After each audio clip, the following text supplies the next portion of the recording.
Hello everybody, we are going to be doing a quick recap of the 2022 Montreal Alouettes.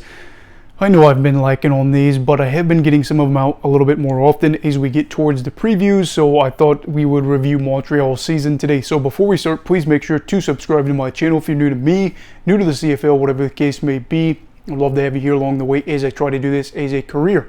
That being said, let's get in a bit to Montreal's season. So the Alouettes in 2021 ended up going 7-7. They lost in the Eastern semifinal to the Hamilton Tiger Cats, and that is that. But I did want to say that going into the 2022 season, I think a lot of people weren't kind of in that spot where they knew where to put Montreal, myself included.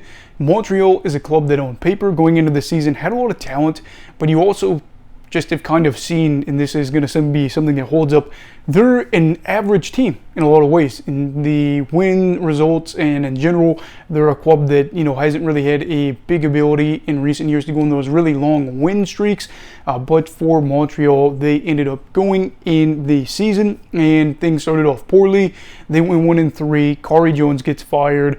Vernon Adams Jr. gets hurt. I don't know if that was in that first 4-game stretch. I can't remember exactly. And William Stanback is injured the first game. So you're thinking the sky is falling. They're 1-3. Everything's falling apart. And then Denny Machocha steps in, their GM.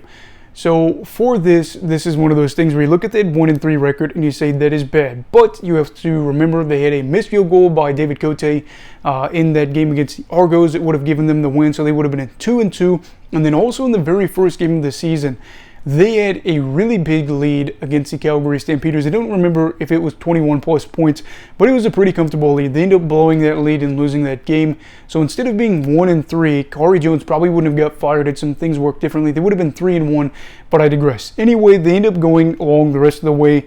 They're okay. Again, Jeshurun Antwi and Walt Fletcher ended up coming in for Stanback before he comes back in the playoffs. I think that's when he gets his first touches. But Trevor Harris, of course, takes over after they trade Vernon Adams Jr. He also had an injury as well. So, Vern gets shipped off to BC. As a Lions fan, I'm happy there. Ultimately, Montreal ends up going to the playoffs. They go 8-6 under Machocha, and they get there to the postseason. Despite not really having a long winning streak. Again, this was not a year that you said, wow, they're going to win 10 in a row. Their longest winning streak of the year was 3. Of course, Gino Lewis, guys like them, ended up doing their part. But the good news for Montreal in this season is that they make the playoffs, don't have a losing record, and then in the Eastern semifinal against the Hamilton Tiger Cats, go on and end up winning that game, which is good for them because they hadn't had a playoff win since 2014. So right away, you're looking at what Toronto did here, and that stuff checks out. Unfortunately for them, they would go on to the Eastern Division Final. They lose there to Toronto. That ends up being 34-27, but I think Toronto had a 10-point lead going into the fourth quarter. Montreal ends up getting a field goal, but in the end, it's not enough to get the job done. But let's take a look at this season recap and talk about whether or not I think it was a good season for them. And I think I've already kind of given away the answer.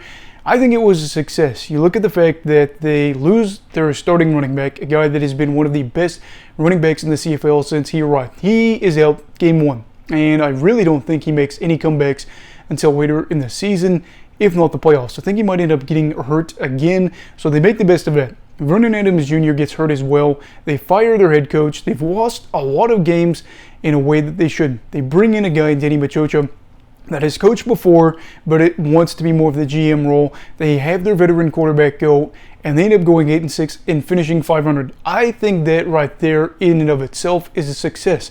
They go on into the playoffs. I think that's also success.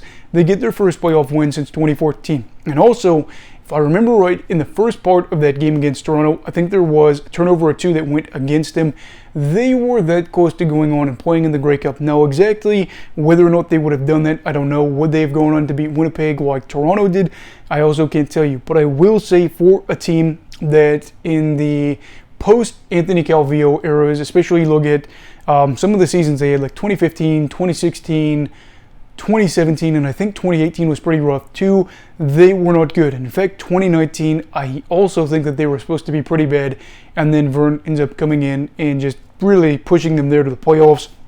Could be wrong about that, but in general, you look at they weren't good. But now, 2019 comes around, they end up making the playoffs. The season gets canceled in 2020. 2021 comes around, they make the playoffs, and they don't pick up a playoff win. So you're looking for a team that's struggling to find an identity, especially after they were so good for so long in the 2000s, and then after 2014 they can't seem to find their way. They end up making the playoffs in 2019, 2021, and then 2022. Ultimately, though, while there's not that championship success, I do look at this season and say this could be the foundation stone for them. Machocha's still there, of course. Moss is going to be there, which we will talk about in the 2023 season preview, as they have a lot of new faces. But for this 2022 season, compared to some other teams, I'll say that Montreal fans probably were happy with what they got, especially when they were 4 games in the year. But I don't know.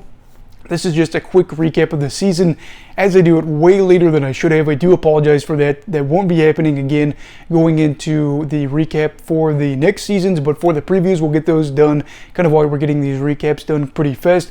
But what do you think of Montreal's season? Do you feel like this was a good season for them or a bad season? Let me know down below in the comments. Also, please make sure to like this video if you enjoyed it. Subscribe if you're new. Everybody stay safe and have a great night.